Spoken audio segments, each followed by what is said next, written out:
Good morning आप सभी को। आज हम बात कर लेते हैं एक्सरसाइज के बारे में और इसमें नेक्स्ट हम सीखेंगे use of a and an. तो किस तरीके से उसका यूज कर लेना है। इससे पहले मैंने वीडियो में बता दिया है कि सेकेंड चैप्टर में ग्रुपिंग वर्ड्स के बारे में दिया था।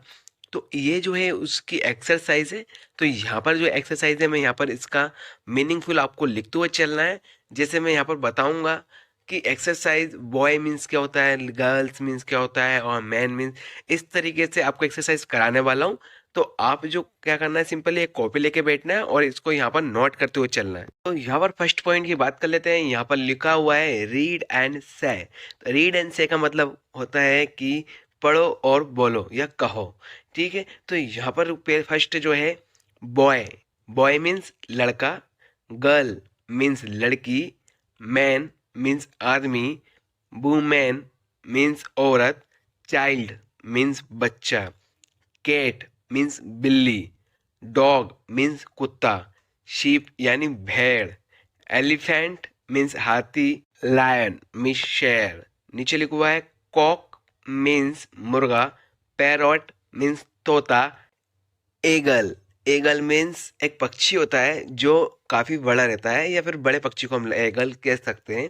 नेक्स्ट क्राउ मीन्स तोता, स्पेरो मीन्स चिड़िया, एप्पल मीन्स सेब, ऑरेंज मीन्स संतरा, बनाना मीन्स केला, पपाया मीन्स पपीता, मैंगो मीन्स संतरा, पटेटो मीन्स आलू, टमाटो मीन्स टमाटर, कैरोट मीन्स गाजर, रेडिश मीन्स मूली, ऑनियन मीन्स प्याज।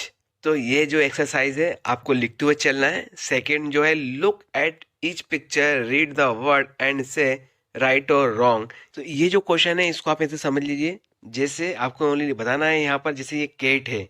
तो जो कैट लिखा हुआ है यहाँ पर आपको देखना है कि ये जो बिल्ली है ये या फिर कुछ और है। यदि बिल्ली है तो वो राइट है, या जैसे फॉर एग्जांपल हम दूसरा ले लेते हैं फैन। फैन के ऊपर आप देखेंगे बना हुआ है बेड। तो ये जो है बिल्कुल रॉन्ग है।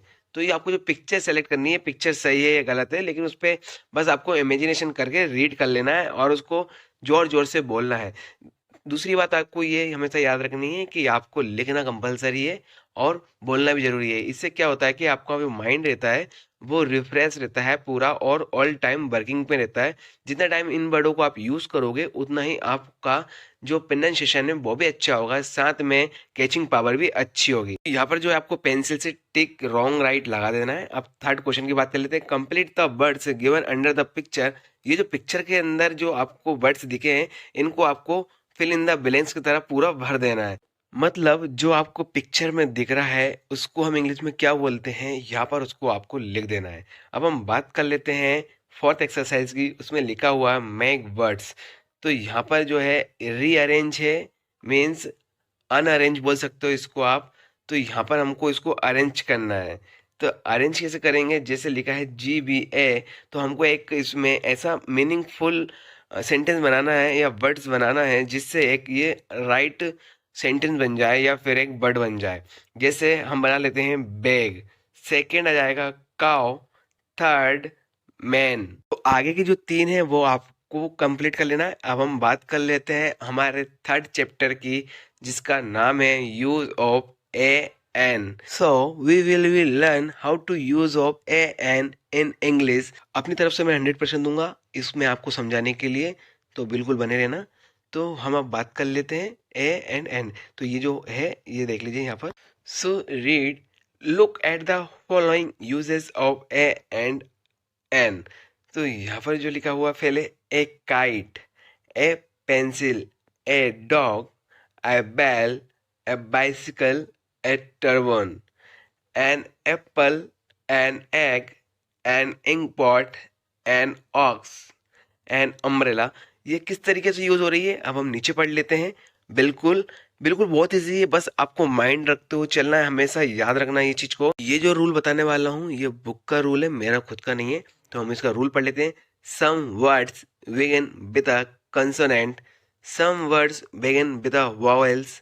द जनरल रूल इज, एक नॉर्मल रूल है ये देख लीजिए आप। यहाँ पर फर्स्ट रूल है A for words beginning with consonant. जब कॉन्सोनेंट वर्ड्स आता है तो उससे पहले मतलब शुरुआती वर्ड्स को आपको देखना है। जैसे सी, तो सी से पहले क्या आएगा? ए। तो सेकंड रूल क्या है? An for words beginning with vowels, vowels. तो यहाँ पर जो वोवेल्स है, जैसे एप्पल, एप्पल में ए जो है हमारा वोवेल्स है, हम पहले पढ़ चुके हैं, तो उसके साथ आ जाएगा एन। तो इस तरीके से आपको दो रूल रखना है। जब भी कॉन्सोनेंट का वर्ड, मतलब जो वर्ड लिख रहा है, जो वर्ड है उसका स्टार्टिंग का वर्ड कॉन्सोनेंट है तो उसके साथ ए लगेगा। और यदि वोवेल्स है, एलिफेंट, एलिफेंट, तो एलिफेंट जो है उसमें वोवेल्स है, वोवेल्स होने के कारण यहाँ पर एन लगाएंगे। तो हम इसकी एक्सरसाइज कर लेते हैं अभी। बहुत इजी है, आपको बिल्कुल माइंड में रखना है। ठीक है, एक्सरसाइज हम पढ़ लेते हैं इसकी। बिल्कुल ध्यान रखना कि मैं क्या बोल रहा हूँ और क्या पढ़ रहा हूँ। तो यहाँ पर हम फर्स्ट पढ़ लेते हैं।